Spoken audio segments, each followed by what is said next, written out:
Hey there everybody, it's finally time for a new deck tech video, and it's a Commoner deck for the only new hero from Dusk Till Dawn that is playable in Commoner. And her name is John Vynnset! Actually her name is only Vynnset, but you know. It will take some time and in-person play to see if I found the best Commoner build for her, but I feel it's pretty solid so far. I went with a Go Big build that is heavily centered around the Shadow Runeblade theme. In this deck we set up rune chants as well as buffs that we can play from the Banished Zone to then cash out all of our accumulated damage through cards with the new Rune-Gate mechanic. That is pretty much all it needs to explain the basics of the deck. Which actions to prioritize in order to create the maximum amount of rune chants and when to cash them in is something that is best learned by playing the deck. So you might want to give it a few spins on Talishar where you can test the deck out online for free before buying it. And while we're on the topic of buying, since this video comes out before a lot of the cards here are available for purchase, I can only give you a rough estimate of the total cost. Since we're dodging 2 bullets here by not playing Sink Below and Fate Foreseen, I would assume that this deck will cost around €5 at most. Maybe a bit more right after release, because that's when the prices fluctuate the most, but that will settle down after a short while. But now, let's get to it. Our hero Vynnset is a Shadow Runeblade with 2 triggered abilities. The first one forces us to banish a card from our hand at the start of our turn, as long as we have one. If we do that, we get a Rune-Chant token in return. It's not quite as bad as it sounds, as 22 of the cards we play can be played from the Banished Zone. They all have Blood Debt though, so we have to keep that in mind. Back to Vynnset's second ability now. It says that whenever we play a Shadow non-attack action card, we may pay 1 life point. If we do, the next Rune-Chant effect that would deal damage that turn can't be prevented. In certain situations, this could guarantee us a victory, but I don't think it's something we should activate whenever we can. After thinking really hard about it, I went with Nebula Blade in the weapon slot. I don't think the new Flail of Agony would do much in this deck since we don't run any attacks with Go Again. And paying 1 life to attack for only 1 with a chance to get a Rune-Chant token isn't really profitable. Nebula Blade is kind of the same though, but of course we use 2 resources instead of life to attack with it.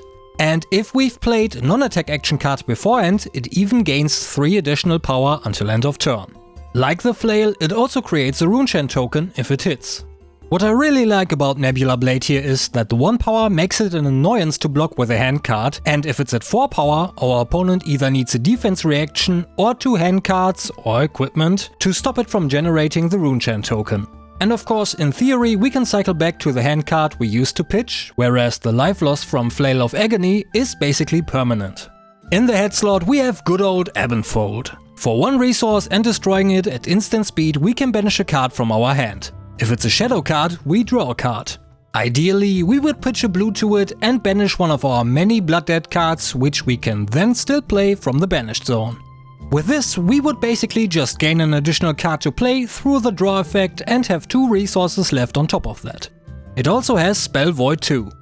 Aether Ironweave retains its spot as the best Commoner chest piece for Runeblades in my opinion. Not only can it block for 1 and has Battle Worn, which means that it stays on the board after blocking, it also generates 2 resources if we destroy it after we've played an attack action card and a non-attack action card that turn. Even though we only run 2 attacks with Go Again, it's still an amazing chest piece, which means that this is part of a, well, let's call it a combo, which also relies on our next armor piece in order to work. Because Sutcliffe's Sweet Heights has an attack reaction that costs 1 resource. If we pay that and destroy them, target attack action card gains Go Again. In true Runeblade fashion, this ability can only be activated if we've played a non-attack action card before its activation. And then we have, what else but Goliath Gauntlet. Destroy it to give any attack action card in this deck 2 additional power. That is not all for our equipment though, as we still have a few more in our inventory. First up is a one-handed weapon, Scepter of Pain. Once per turn we can pay 2 resources to deal 1 arcane damage to any opposing target. Finally something to zap all those annoying Ashwings. For each damage dealt this way we get a Rune-Chant token. While that lets us deal more arcane damage, it's also in here to protect us from the same. As it is one-handed, it lets us wield Arcane Lantern as well, which has Arcane Barrier. The other two armor pieces that get us up to 3 AB are Crown of Dichotomy and Nullrune Gloves. In addition to Arcane Barrier, Crown of Dichotomy also has an action. If we pay 1 resource and destroy it, we can put target Runeblade attack action card and target Runeblade non-attack action card from our graveyard on top of our deck in any order. Not half bad.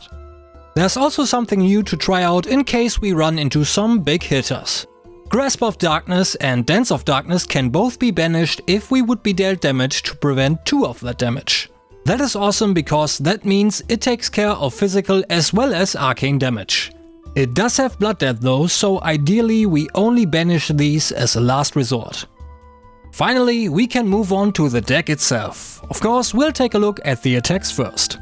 Amplify the Arknight and the red and blue Shrill of Skullform are our only attacks without Blood Debt. Amplify the Arknight costs 3 resources and has 6 power, which is awesome because it can pop Phantasm. The other awesome thing about it is that it costs 1 resource less to play for each runechant we control. Shrill of Skullform on the other hand costs 2 resources and has either 4 or 2 power. Its effect buffs it by 3 though if we've played or created an aura the turn we play it.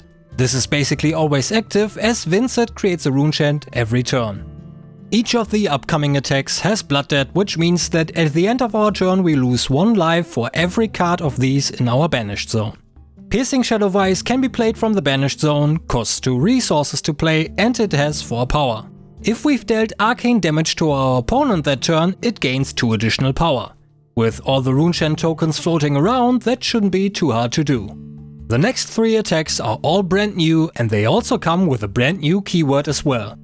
We play the Red Rift Skitter as well as all colors of Phantom Banshee and Phantom Wraith.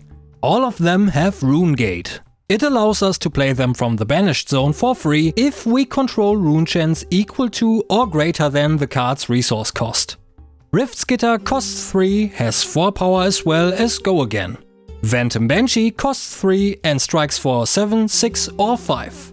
And Phantom Wraith costs 2 and deals either 6, 5 or 4 damage. That is it for attacks, so let's move over to non-attack actions. We'll go over the runechant generators first. Read the Runes is the most basic one of the bunch. For 0 resources we create 3 runechant tokens. Now that we know what Rune-Gate does, these will function like Seismic Surge tokens as they could potentially lower the cost of a Rune-Gate attack on our next turn. Read the Runes does not have Go Again, so keep that in mind. We also run all colors of Bloodspill Invocation. For 1 resource we get an aura with Go Again. It is destroyed when an attack action card we control hits and we then create either 3, 2 or 1 runechant tokens. I would advise you to not keep it around unless it can't be helped, as it is also destroyed if our hero is dealt damage. That way we do not gain the runechants. Sutcliffe's Research Notes costs 1 resource, has Go Again and is a bit of luck dependent unfortunately. We reveal the top 3 cards of our deck and create 1 runechant token for each Runeblade attack revealed this way. Then we put the cards back in any order. Runic Reaping makes the next Runeblade attack action card we play that turn gain. When this hits, create 3 runechant tokens. It also buffs that attack by 1 if an attack action card was pitched to pay Runic Reaping's cost. That brings us to the last card of the deck, which also buffs our attacks. We play all versions of Putrid Stirrings. It costs 3 resources, has Go Again and can even be played from the banished zone. It gives the next attack action card we Rune-Gate that turn 5, 4 or 3 additional power. As it can be played from the banished zone, it also has Blood Debt. And there it is, another brand new deck tech video for a brand new hero in the books. I'm excited to see how this deck actually plays out in the wild, so to say.